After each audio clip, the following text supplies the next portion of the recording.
आज हम एक बहुत ही प्यारी सी, दिल को छू लेने वाली कहानी सुनेंगे जिसका नाम है नन्हा सा चांद। इस कहानी में ना दोस्ती और अपनी रोशनी दूसरों से बांटने का एक बहुत गहरा राज छिपा है। चलें मिलकर इस राज को समझते हैं।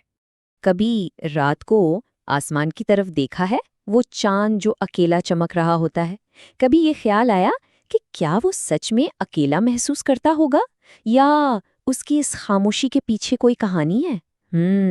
चलें आज पता लगाते हैं। तो कहानी शुरू होती है दो बहुत ही खास दोस्तों से। एक है रोहन, एक छोटा सा लड़का, और दूसरा आसमान में चमकता हुआ वो नन्हा सा चांद। और इन दोनों के बीच ना हर रात कुछ बातें होती थी, और यही बातें एक बहुत बड़े सबक की शुरुआत बनी। सोचें, एक छोटा सा पुरसुकून गांव है। वहाँ एक बच्चा है, रोहान। उसका एक पक्का मामूल था, हर रात अपनी छत पर जाना। क्यों? क्योंकि वहाँ उसका एक दोस्त इंतजार कर रहा होता था। और ये कोई आम दोस्त नहीं था, ये था आसमान का नन्हा चांद। और हर रात रूहान उससे एक ही सवाल पूछता, चांद, तुम इतने अकेले क्यों हो? अब सुनने में तो ये एक बहुत सीधा सा सवाल लगता है ना, लेकिन असल में यही वो हमदर्दी की छोटी सी चिंगारी थी जिसने आगे चलकर पूरी कहानी को रोशन कर देना था। लेकिन सोचें, क्या हो जब वो आसमानी दोस्त जवाब देने का फैसला कर ले। बस यही हुआ। रोहान को एक ख्वाब आया, और उस ख्वाब में उस नन्हे से चांद ने अपना वो राज खोल दिया जो वो अपनी रोशनी के पीछे छुपाए हुए था। तो हुआ ये कि एक रात रूहान ने ख्वाब देखा, और ख्वाब में वही चांद था, लेकिन कुछ मुख्तलिफ था। उसकी रोशनी मांद पड़ गई थी, उसकी वो चमक, वो मुस्कुराहट, सब गायब थी। वो आसमान पर बिल्कुल अकेला और बहुत उदास बैठा था। और फिर ख्वाब में चांद बोल पड़ा। उसने अपनी खामोशी तोड़ी और कहा, मैं सबको रोशनी देता हूँ, मगर कोई मुझसे कभी ये नहीं पूछता कि मैं कैसा हूँ। ये बात कितनी गहरी है ना? अक्सर ऐसा ही होता है।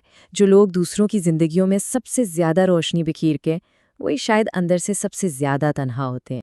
रोहान का जवाब बहुत सीधा साधा था, लेकिन इसमें दुनिया की सबसे बड़ी ताकत छुपी थी, दोस्ती की। उसने बस इतना कहा, मैं हूं ना तुम्हारा दोस्त, तुम अकेले नहीं हो। ये सिर्फ अल्फाज नहीं थे, ये तन्हाई का मरहम थे। रूहान की इस दोस्ती के जवाब में ना चांद ने उसे एक बहुत ही कीमती बात सिखाई, कायनात का एक सुनहरा असूल। और ये सिर्फ इस कहानी का सबक नहीं, बल्कि ये तो जिंदगी गुजारने का एक पूरा तरीका है, यानी रोशनी बांटने का फन। रूहान के इन चंद लफ्जों ने जैसे चांद की सारी उदासी खत्म कर दी, और वो खुश हो गया। और खुशी में उसने रूहान को एक बहुत गहरा राज बताया। उसने कहा, याद रखना, जो अपनी रोशनी दूसरों को देता है ना, वो हकीकत में कभी अकेला नहीं होता। और सच पूछें तो यही इस पूरी कहानी का मरकज है।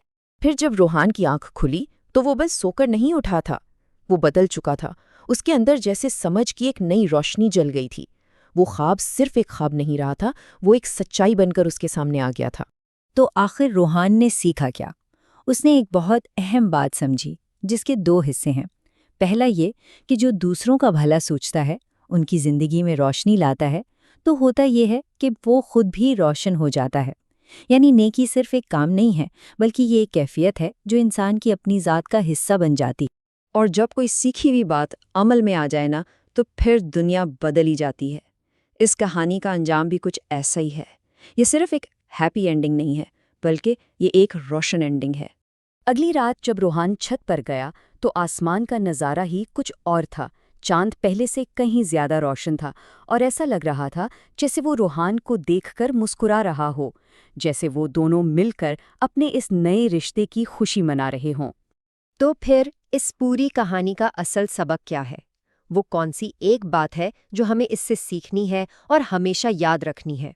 चलें अब इसके बिल्कुल मरकज तक पहुंचते हैं। देखें, कहानी का सबसे बड़ा सबक ये है कि रोशनी एक ऐसा खजाना है जो बांटने से कम नहीं होता, बल्कि और बढ़ता है। अब ये रोशनी इल्म की हो, मेहरबानी की हो, या किसी को देखकर सिर्फ मुस्कुरा देने की। जब हम ये रोशनी दूसरों को देते हैं ना, तो हमारी अपनी दुनिया खुद ब खुद रोशन हो जाती है। और अब आखिर में एक सवाल हम सबके लिए, कि हम रोज़मर्रा ज़िंदगी में दूसरों के साथ कौन सी रोशनी बांट सकते हैं? क्योंकि इस नन्हे चांद की तरह हम सबके अंदर भी कोई ना कोई रोशनी ज़रूर है जिसे बांटा जा सकता है।